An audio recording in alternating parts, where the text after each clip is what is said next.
Bienvenue dans les Murmures de l'âme, le podcast de Magique Kiffeuse. Je suis Julie et je vais te conter des histoires vibrantes. Ici, les mots deviennent énergie. Les histoires inspirent, sèment des graines en douceur. Et ta vérité intérieure retrouve sa voix. Respire, écoute, ressens. Que la magie commence.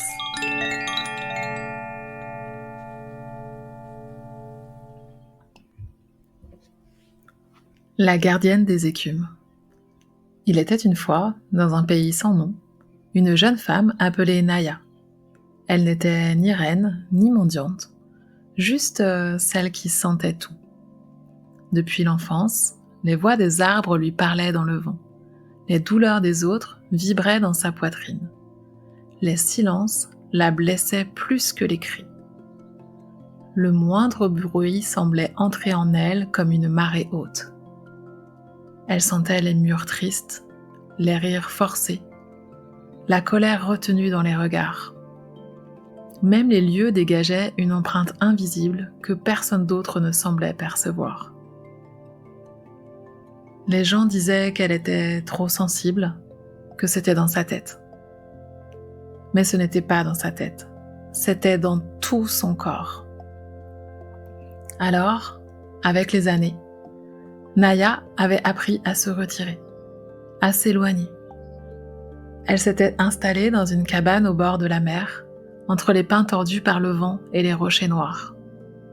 Un endroit où elle pouvait entendre le monde sans qu'il ne la submerge. Là, elle vivait seule, avec ses sensations en foule, ses émotions qui débordaient sans prévenir, ses nuits agitées par des rêves qui ne lui appartenaient pas. Elle n'allait plus au marché, elle évitait les fêtes, elle fermait les volets quand les enfants jouaient trop fort dehors. Même le chant des mouettes, parfois, la traversait trop intensément.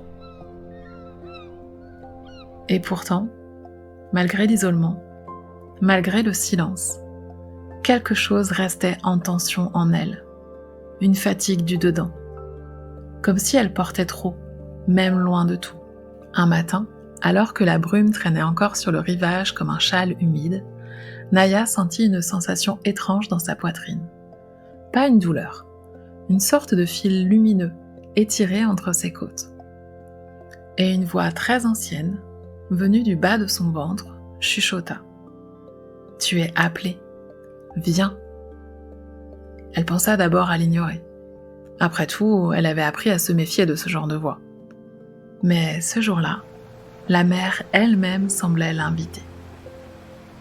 Elle suivit le vent, pieds nus, jusqu'à une crique cachée qu'elle n'avait jamais osé explorer. Là, entre deux grands rochers noirs, se tenait une porte. Pas une porte en bois ou en métal, une porte d'eau faite de brume et de lumière. Elle flottait à peine au-dessus du sable, ondulante, presque invisible. Il n'y avait ni poignée ni serrure, juste un battement qui vibrait au même rythme que son cœur. Naya inspira, une fois, 2, 3, et franchit la porte. Elle se retrouva dans un monde fait d'écume et de lumière fluide. Un monde qui chantait sans bruit. L'air y vibrait comme un tambour d'eau. Des êtres s'approchèrent d'elle.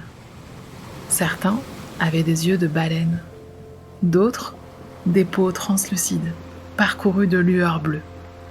Des couronnes de corail ornaient leur front, et tous semblaient la reconnaître sans mots. Une femme, ou peut-être une gardienne des eaux, s'approcha. Elle parla avec les yeux et le souffle. « Tu es Naya, celle qui ressent. Tu es l'une des nôtres, celle qui capte, celle qui recueille, mais tu as oublié ce que cela signifie. » Naya sentit les larmes lui monter sans prévenir. « Je suis épuisée, je ressens tout, je ne sais pas quoi faire avec ça. Je ne comprends pas pourquoi c'est comme ça. » Sa voix tremblait, Elle se sentait nue, fragile, et pourtant profondément vue. La femme d'eau hocha doucement la tête. Ses cheveux flottaient comme des algues en suspension. Tu crois que tu dois retenir, filtrer, comprendre, mais ton rôle n'est pas de porter. Ton rôle est de te laisser traverser, comme l'eau. Tu es une gardienne des écumes. Tu ne retiens pas les vagues, tu les laisses te traverser. Tu les écoutes, tu les transmets et tu les rends à l'océan. Puis elle tendit à Naya une coquille blanche nacrée. Dedans, une lumière dorée pulsait doucement. Pose-la sur ton cœur. Laisse-toi respirer. Quand Naya la posa contre sa poitrine, un souffle chaud se répandit en elle. Chaque émotion stockée, chaque mémoire enfouie, chaque écho d'autrui, tout fondait lentement. Elle sentait que rien n'était à elle, mais que tout passait par elle. Elle se mit à pleurer, puis à rire, puis à chanter. Mais ce n'était pas elle qui chantait, c'était ce qui la traversait. Quand elle rouvrit les yeux, elle était de retour dans sa crique, mais tout avait changé. Le vent ne blessait plus ses oreilles. Le chant des oiseaux était une danse. Les bruits du monde étaient toujours là, mais ils n'entraient plus. Ils passaient. Elle avait compris.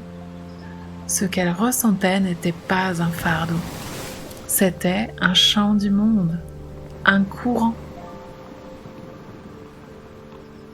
Et son rôle n'était pas d'éteindre ce qu'elle sentait, ni de le porter seul, mais de le laisser circuler, comme l'eau, de l'écouter, de l'honorer et de le relâcher vers quelque chose de plus grand. Depuis ce jour, Naya devint celle qui transmettait. Elle accueillait les émotions, les faisait danser, puis les offrait aux vagues, comme on offre une prière invisible. Parfois, quand la mer est très calme, on dit qu'on peut encore entendre son chant mêlé au ressac. Un chant sans mots, mais que les cœurs sensibles reconnaissent. Car la gardienne des écumes ne vit pas loin. Elle vit en toi, chaque fois que tu ressens, sans te retenir.